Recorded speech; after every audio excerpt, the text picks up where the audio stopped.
What's going on, everyone? So we're going to start working on our other Xbox One S. We have our budget one here, and yes, this one will be up for sale.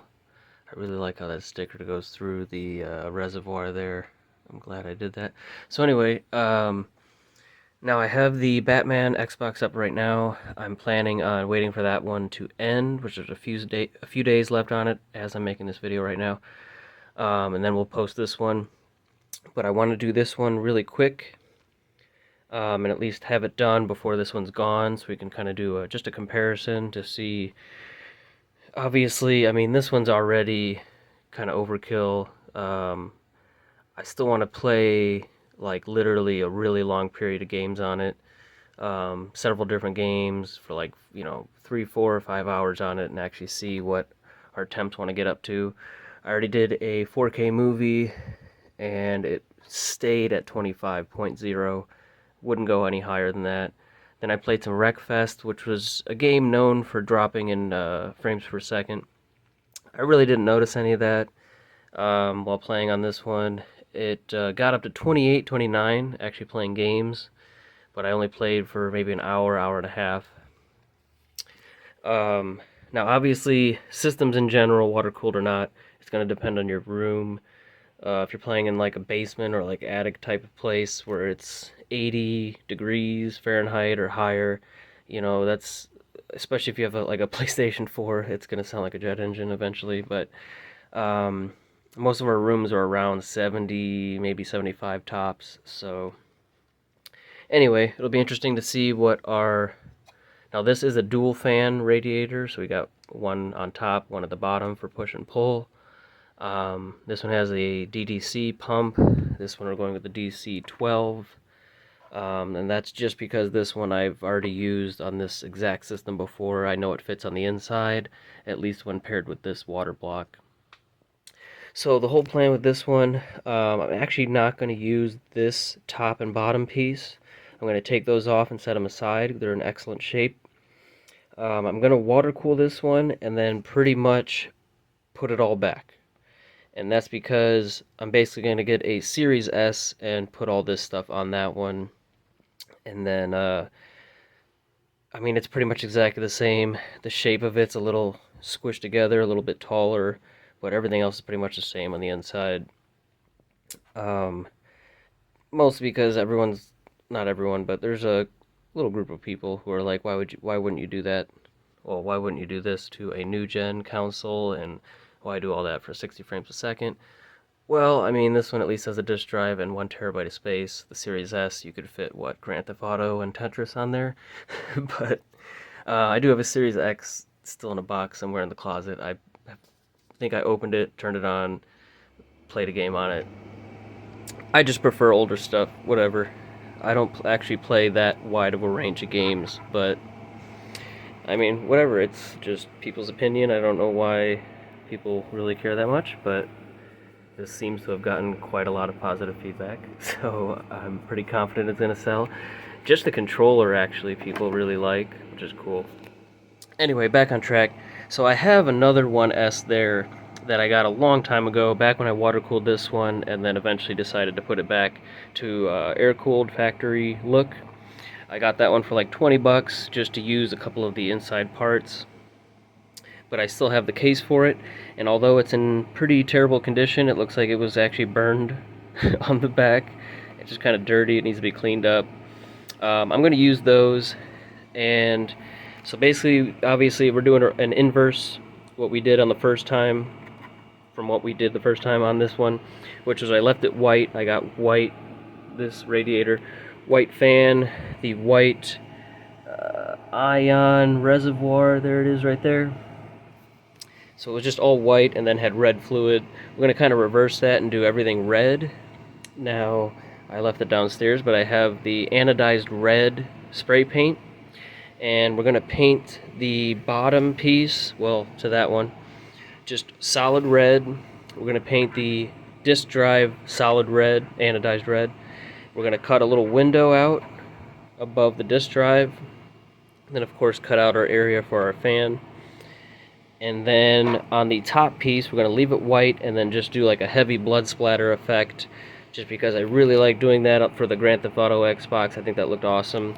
So we're gonna have here, we got our red Bits Power reservoir. This is a 250. I got both clear end caps for it and clear mounts. Then we've got our 140, came this way, painted red, 140 radiator, slim, with a 140 clear fan that has red LEDs on it. We've got some red fittings. These are not going to go on the block and pump because you won't see those. These are to go on the outside. The inside ones I'll just use whatever I have in my stock. I'm going to use this controller. I'm going to swap all the buttons out for the chrome red and keep the clear faceplate on it. And then we have a red temperature display that will probably go on the side just like we did on our budget one. And then we're going to kind of do a side-by-side comparison. This one shouldn't take too long. I'm going to start on cutting out our top piece and doing the paint so that while that's drying, we can take this apart and swap all the stuff out and do our wiring. That way when it's dry, we can just pretty much slap it all back together. Hopefully have it done the next few days so we can do our comparison and then get that one sold. And then we'll pretty much take all this back off, put our stock stuff back on, an air cooler, and I bought a Series S from the store. It clearly had already been opened, so I returned it, got my money back. I'm not paying full price for that. And I ordered another one that should be here relatively soon. That is a refurbished one that I paid like 60% off on, so yeah, we're gonna go with that one. Then we're gonna put all this stuff on and should be able to still sell it for less than the Series X. So, well, we definitely will be able to. But anyway, all I'll have to do is see, it looks like it has the same size block or heatsink mounts as the Slim, the 1S, which is what this block is for. That's the only thing I'll have to swap out. I'll sell all this stuff. I can buy more of most of this stuff. I don't know about this radiator specifically. Definitely not selling this water block. Sorry, it's my only one. But yeah, so let's go ahead and start painting that, and then we'll start taking this one apart. Alright guys, so I measured up the fan, cut that out. I just have to drill the 4 little holes to actually mount it. I already put the primer on and then remembered I was going to cut a window out there, but I don't know, I think the blood splatter looks pretty cool. I'm not really worried about the window. I used the anodized red, same method where I sprayed corner of a cardboard real heavy until it started dripping off and kind of just shook it down on there to get the splatter effect. And then also did some heavier drops there. The anodized red's pretty cool. It actually kind of, where it pools up there, it almost actually looks like blood clots, I guess. It looked really cool when it was still wet. It's now mostly dry. And just like the Grand Theft Auto Xbox, I'm going to put the triple thick glaze over it so it will bring it back to that nice, shiny, fresh look. Alright guys, we got the triple thick glaze on our shell right now. We're letting this stuff cure, and while we do that, we're going to go ahead and throw the buttons on this controller, and then in the next video we'll actually tear down the Xbox, put all the stuff on it, get our rubber feet put on here, let this stuff finish curing before we put it all back on. I do still need to cut a little bit into the side, which I'm not too worried about. All I did was use a white primer and then do the blood splatter. And because of all the holes on the side, I'm not really worried about messing up the paint, just cutting into the side. And then as you can see, I didn't clean this up too much because obviously the fan's gonna go over this, so you won't see that. And yeah, pretty cool. Let's go ahead and take this apart. We're gonna put all the red buttons on there. And then I think I might actually put these aluminum thumbsticks on the budget water-cooled Xbox controller. And yeah.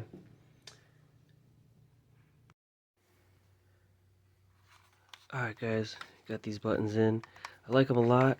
Something a little off about this trigger. I'll have to got to take it apart again anyway because this kind of slipped out of place, but these are a huge pain in the butt to take apart, put together, but all the other buttons are good. And I want to get different analog sticks anyway. I want to get maybe the red aluminum ones. I'm going to take the blue ones, put that on the other controller like I said. But yeah, we'll probably keep the white bottom, clear top, red buttons, and we'll get red analog sticks to match. And then we'll have to kind of tinker with this one here. I got to take apart the other one anyway from the budget one and replace the A button because it just doesn't really, I don't know. That one, on that controller, everything is hydro dipped.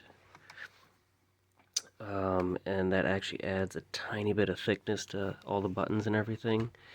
It's not really a problem with any of them, except same thing, the right trigger on that one is just a little bit off. I don't know if one of the wires got in the way. And the A button on that one's kind of weird, so we'll have to replace that. And then I'll take the blue analog aluminum sticks, put it on that one, and get some red ones for this one. Might as well order them since this is the non-budget build anyway, right? So might as well spend more money. Anyway guys, that's it for now. We're going to let that paint cure, and then in the next video we're going to go ahead and start tearing apart that Xbox and get everything installed. Thanks for watching. See you in the next one.